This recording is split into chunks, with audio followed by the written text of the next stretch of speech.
So yesterday we have seen the data binding concept in Angular. Today we are going to see the examples on data binding. So we'll go and we'll use all the concept like the interpolation, property binding, and event binding. And we'll see how we can go and we can use all these concept in it. So I have taken one name, and over here I will go and you can go and you can take or you can take the label tag. So label,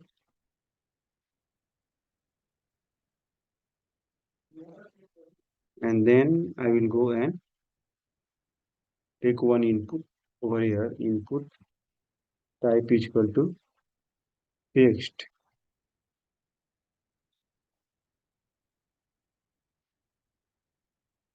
and this is self closing tag.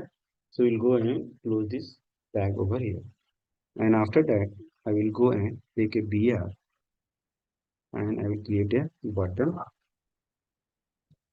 and type will be going to be the, so we have the br over here, and then we'll go and create the button. So suppose I'm going to over here, and type will be submit, and this is the self closing tag, and over here I will go and use that like clear. Suppose I have written some clear over here. Good, save, and now if I will go and see the UI and scroll down, so UI will look like this. So let me create one more BR,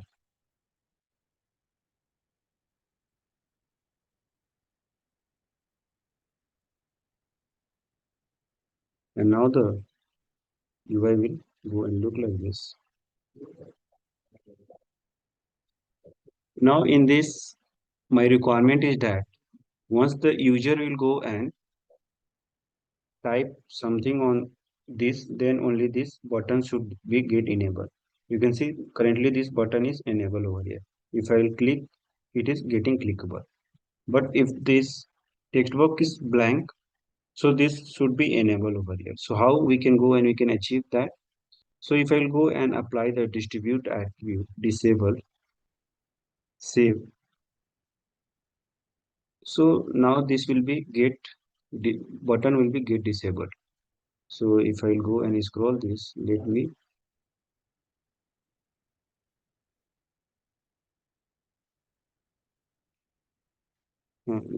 scroll up. So now if you can see, we are getting the disable, but my requirement, once I will start entering, it should get disabled. But over here, the value cannot be the dynamic. So we want to make this value should be dynamic. So how we can go and we can make this dynamic? So I have to, first of all, I have to go and declare a property on the .ts file where I will go and store this value, which is our input. So I go to the ts file, and in this ts file, I will go and declare username string. I'm giving the type, and so if you see, we will get the this error like the property username has initialization. So there are the different way you can go and you can overcome with this error. One is the you have to make it optional with this exclamation. The other one we have is to assign some blank value, so this error will go on. Or you can go and you can make this with the undefined. So now this error will be not over here. So we'll go and not go and assign any blank or undefined. We'll make it this is as an optional over here. Now we have made this as an optional. Now I will go and based on this value, when the user will go and type, so we have to go and we have to use the ng model concept to web data binding. So square bracket and then parenthesis and then ng model, and then we have user, user. name. And I think I have declared inside the camel case. I am following the camel case. Save this and save this as well. So by default, it will going to have the blank value. Once I will go and type, so it should go and it should enable this button. Currently, it is disabled. So for that, I have to go and make this value should be dynamic. So I will go and put into the square bracket. And then over here, I will write the logic. So I will check if user name triple is equal to blank, there is no value, then only it should be okay. So we have given the space. So currently, if you can see, we don't have the value over here. So we are checking if user is equal to if having the blank, then only it should be go because currently we have the blank value over here. So let me go and type something on this one. So whenever and let me go and create a one paragraph tag over here. So P and the string interpolation, and then we will go and see the user name. Save. So currently we don't have the username. If I start typing something over here, okay. So we have the username ng model type is equal to text, and in the .ts file we have the okay. So it is directly let me implement the so we have the home and we are calling and we are making this optional instead of optional. Let me make it because we are doing the changes over here in the this optional when you can go and you can make it when you have the data getting from the your backend because at that time making action means it is not having the value. That's why you can see at the initial state now it is disabled the logic which we have written implemented over here user triple is equal to blank, and on the basis of that it is now if user will go and start typing something, so you can see again it has become enabled, and if I will go and blank it, so it is getting disabled over here.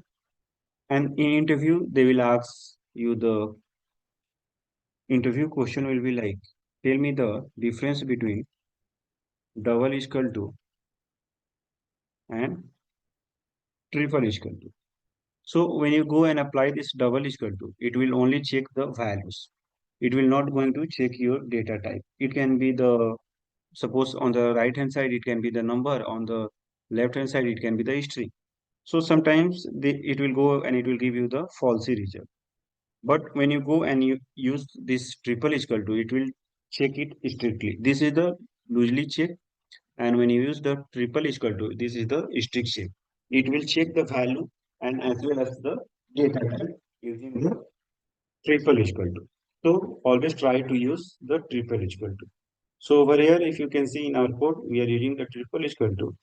And if you are getting the value, so the value, if there is any value on the text box, so the button is clickable. And if it is no value, then the button is getting disabled.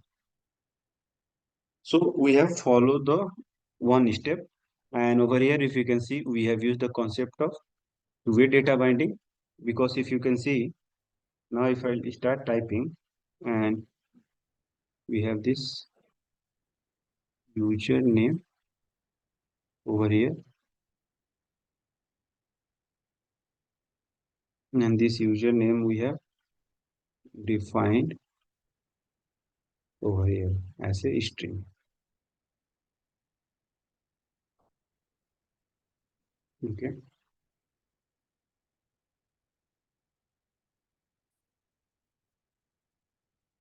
And I start typing, it's getting enabled over here. And once I will stop removing that one, so it is getting, button is getting disabled. Now Suppose on the click, suppose user has typed different something. Yes.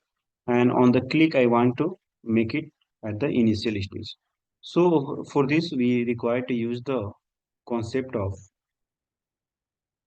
event binding. And over here, I will go and use the parenthesis and then the click, and there will be some method.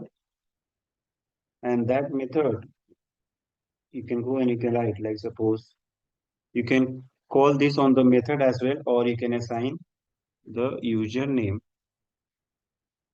is equal to blank value. So directly means this is not the correct way to write the logic over here. You need to write. So let's see first this way, then we'll go and we'll see in the how we can go and you can call the method. So I've written something, and once I will click, you can see the value is getting deleted over here. I'm written and I will read it. This is one scenario. Now if you want to go and create the method, so suppose over here I will go and first of all I will implement on init, and I need to implement the ng on init,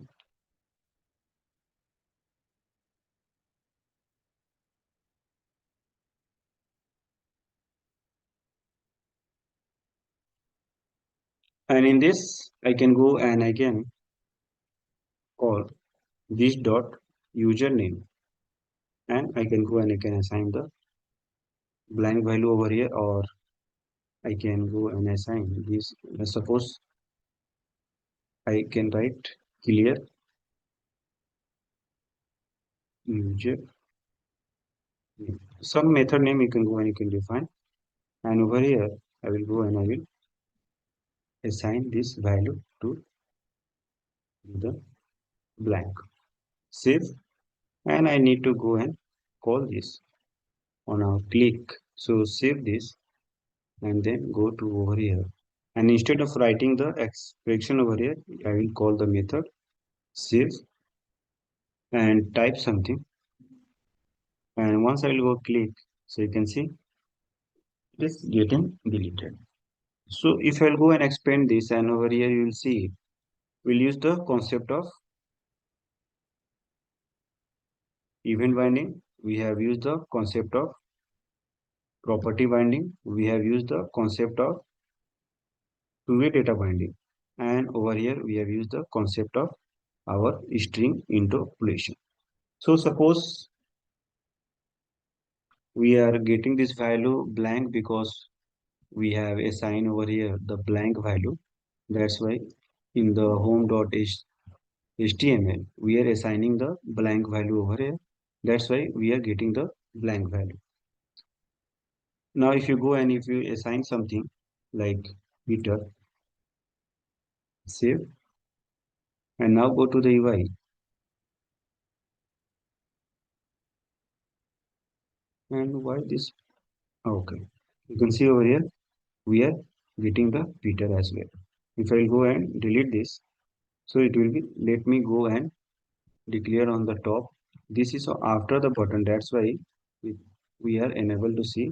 Let's put a BR, and after the BR, I will put over here save. So by initially we are getting the blank. Let me go and make it this as a blank one. Save, and then I will start typing something, some what. So you can see. So this is the concept of the two-way binding. You see, some data is getting updated, and once we'll go and we'll clear this data, so the button is moving far down, and once I'll go and clear, so you can see that paragraph also not displaying, and the text box which have the data is also not displaying over here. So in this we have seen all the concept of data binding, and once I will complete the directives, then we'll go and we'll create a to-do list. So that this is the basic, like we'll go and create a to-do list. So to-do list will be like going to we have, like suppose we have one text box will be there, and after that text box we are going to have a button, and in this button I will go and I will write some like whatever text. Suppose I have given add. So whenever I will go and type something on this and I click on add, so it should go and it should update in a list over here. So it should update in a list with the whatever the text we have added. And there will be some button which will be the delete button. If you go and if you delete, so it will go and it will remove from this grid. Suppose this is a grid where you'll go and add something on this text box, click on add, it will go and it will start adding in this side this grid. And once you go and you'll start deleting from this grid, there will be a button and there will be some text over here. So it will go and it will start deleting from here. So to display this grid, we need the concept of structural directives.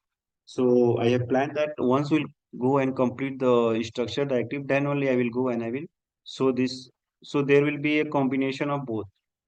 At that time, we'll go and see the combination of both, which is the our data binding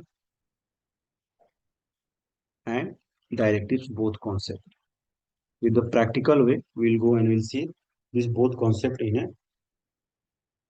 about how we can go and can create the to-do list application. So we'll create to-do list app. Okay.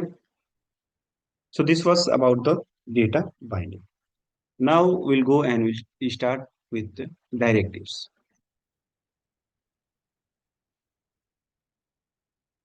So directives is also one of the core features in Angular, and generally the directives is used to give the instruction to your DOM. So DOMs is the document object model. So your DOM stand for document object model. And this DOM is like suppose we have this one, and if I'll go and do this inspect element, and whatever you will see in the element tab over here. So currently we have the element, and in this, if you go and see, so let me come down this. So we have this structure because we have less content. So whenever the user will go and request and in response, you are getting the HTML element that is represented as a DOM, which is DOM object model. So like suppose we are getting the DOM in response and you want to modify that or you want to change the behavior. So we can go and you can use the directives. So directives means it will go and it will give a instruction in the DOM. So wherever it will go and it will instructs like if you are looping the value or you are going to give the some CSS on the basis of the conditions, you can go and with the help of if and else, like if you want to hide the value on the basis of true and the false value, that we can go and you can achieve with the help of the directives. So we have the three types of directives in our Angular application and that are built in. Already Angular provides that directives. So let's see the theoretical part first, then we'll go and we'll understand the, with the help of practical, we'll understand about the directives. So over here, built in directives. And in this we have the component, component directives, and then we have attribute directives, and then we have the structural directives. So this component directives is generally when you go and create a component and the component will going to have a template, and this type of directives is the most common directive because we are creating a component and that component will going to have a template. So this is the that type of directive we have in our Angular. So this most commonly you find this type of directives. When you come to the attribute directives, so what attribute directives do? It means we have the ngStyle and the ngClass. We have two types in these attribute directives. So we have ngStyle and we have ngClass. And what it will do, it will go and change the appearance or we can say the behavior of an element or component or any other directives. Like with the help of that, we want to go and you apply the CSS or you want to apply the background color, font color, or on the basis of some conditions, you can go and you can apply. So it's changing the your behavior or the appearance so that we can go and we can achieve with the our attribute directives.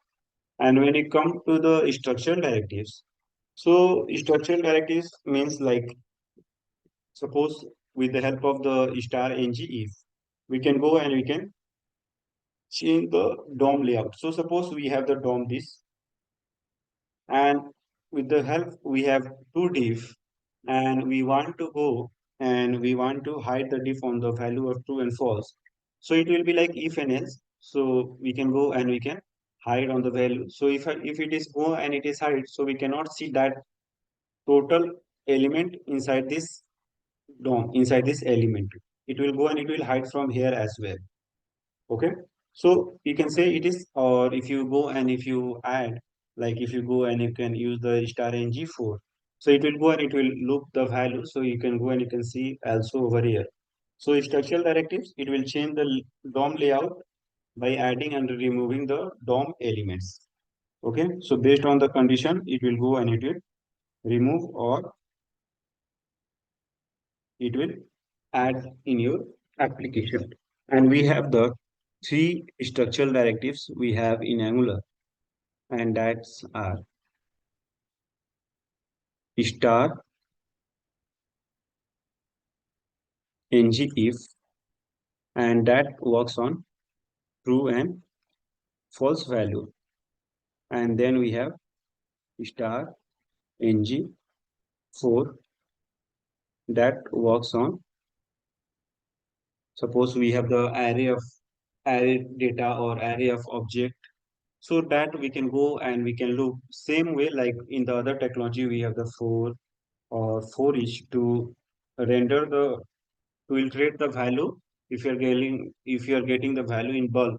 So how we can go and we can iterate that and we can display it to our UI. So at that is you can go and you can use the for.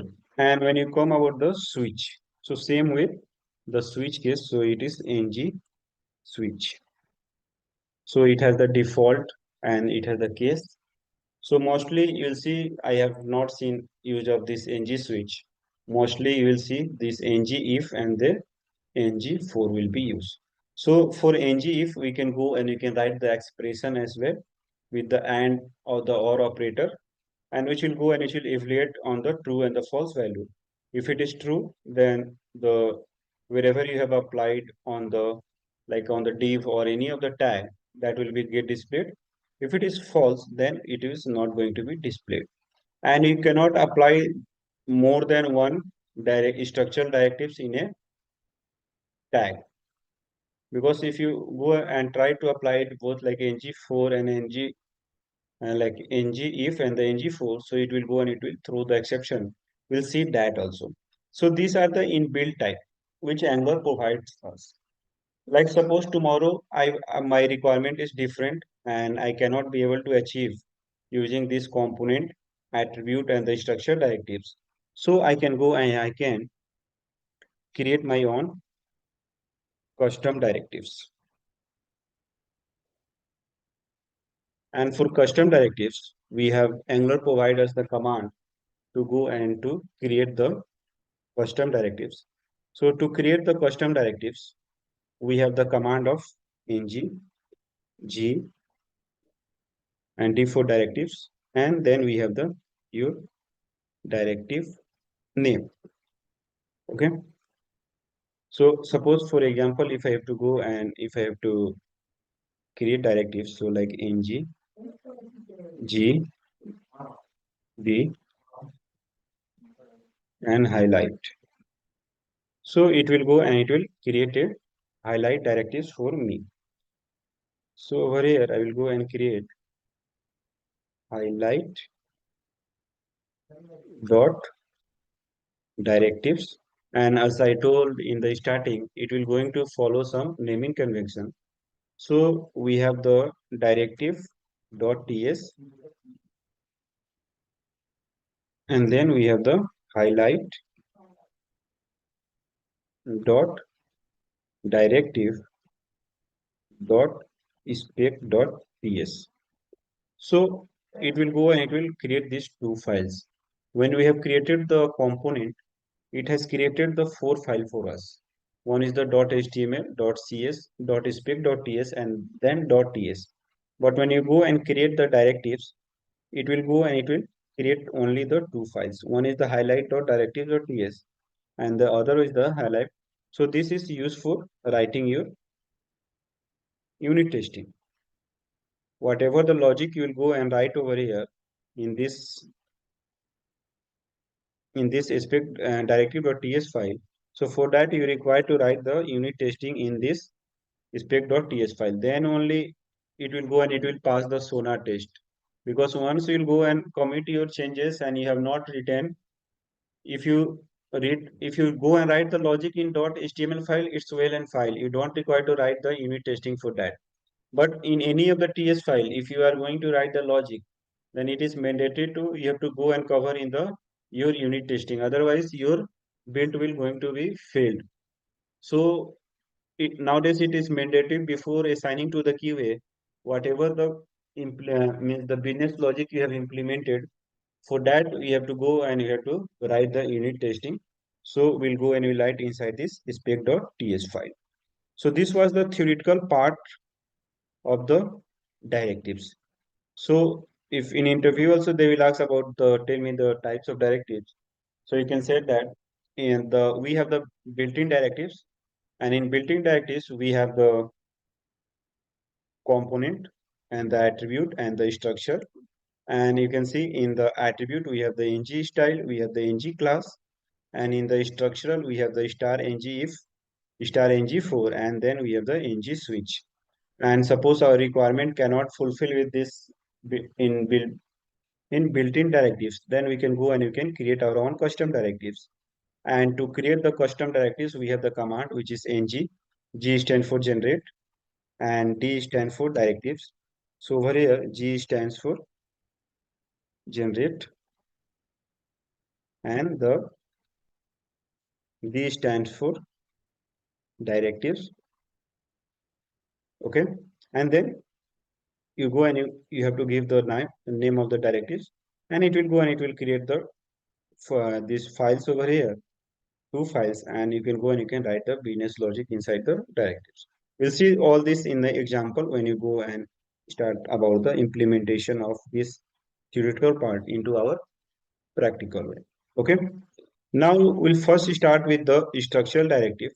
We'll go and we'll create some content, and on that content how we can go and we can use the styling with the help of attribute. We'll see that one. And as I know the about the component directives, so this is used with the template. Okay. And if you go and open this, so already every component will going to have a template of this one. And in this and this type of directives are mostly if you go and in real time you will go and create a component. So there will be lots of component it will going to create. Once we'll go and start the concept of routing, so we also have required to create a at least 4 to 5 components. So we can go and do the implementation of the routing when you go and navigate from one component to other component. How we can go and we can display the our UI. On the click of home, we want to display only the content related to the UI. When I will go and use over here, so I can go and I can use the concept of about us.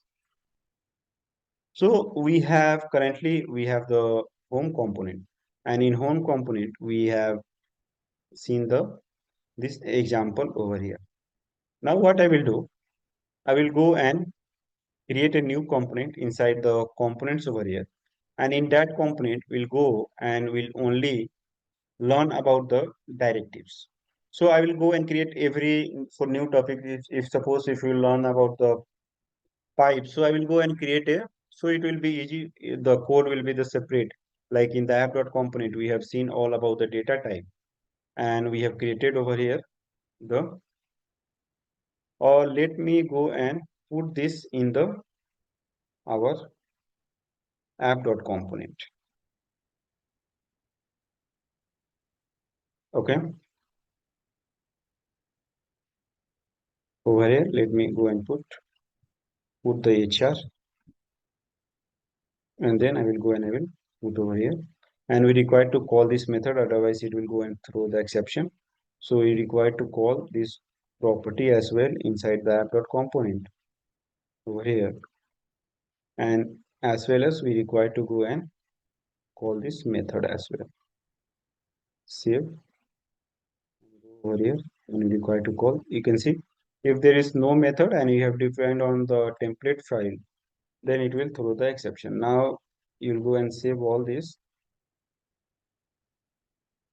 So now you can see it is compiled successfully. Now let me go and create the component. So in previous class also I told, like, currently our applications development server is running.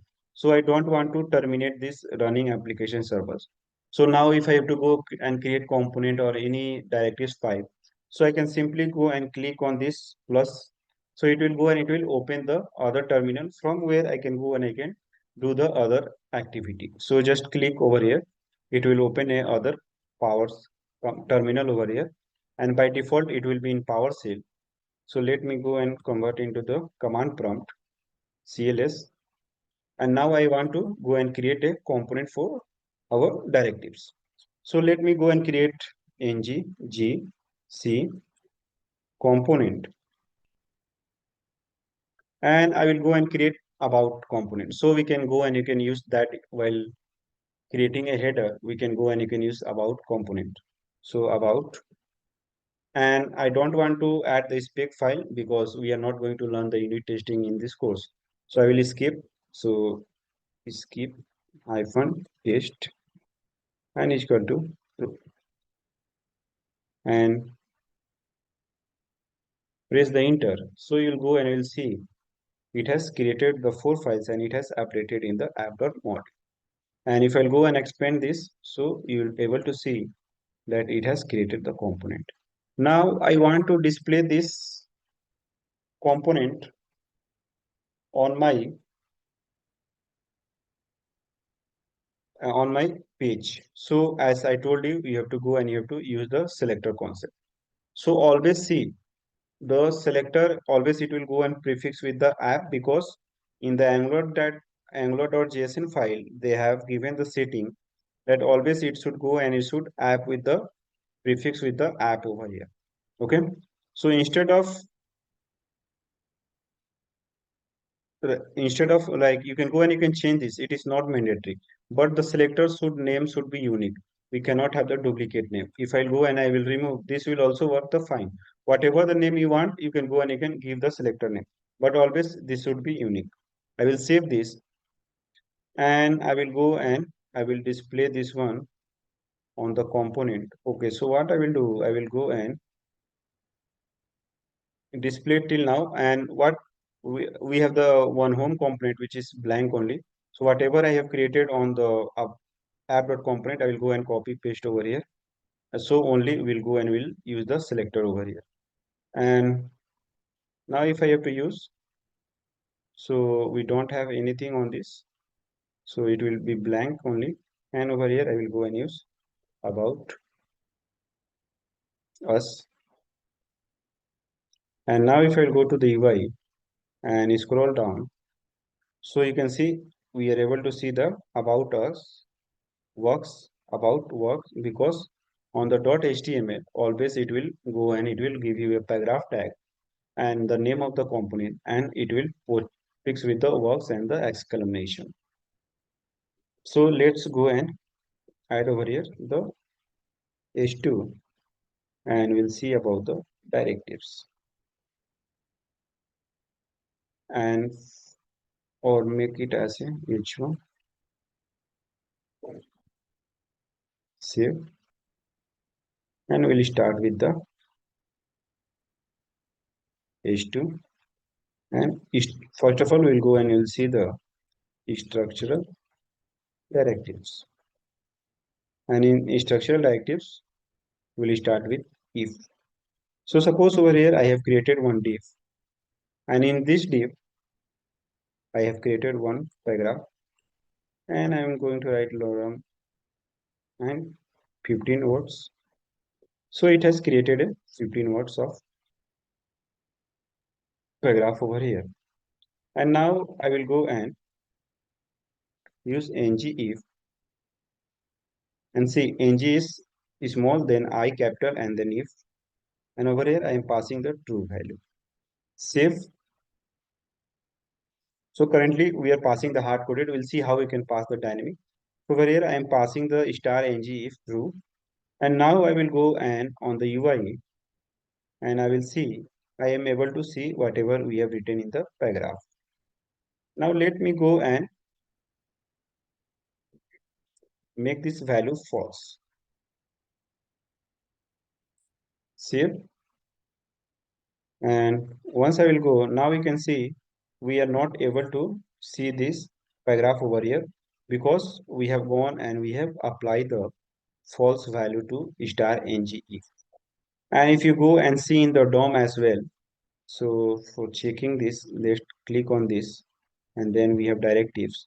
And after the directives, you can see we are not able to see that paragraph. So it will not display in the DOM as well. It will hide from the DOM as well as from the UI. But when you have the previously we used to do the like visibility is equal to false or hidden. So what it used to do, it will hide from the UI, but it will go and it will be the content will be available in the DOM. But in the case of structural directives and when you use the star ng, it will hide from the your UI and as well as from the DOM. So I will show you the that example as well, where we'll go and we'll see when you go and use the hidden. So how that value is means not available in the UI, but it will available in the DOM. But when you go and use the star ngIf, so we'll see that the value is not means it will not available in the UI and as well as in the DOM over here. Okay. So we have just seen a basic example of star ngIf. So we'll continue from here and we'll see how we can go and we can make. We'll go and we'll see more scenarios on star ngIf, then star ngFor, and then we'll see the attribute directives, and finally we'll go and we'll see about the our custom directives. So we'll see and we'll cover that all topics in our tomorrow class.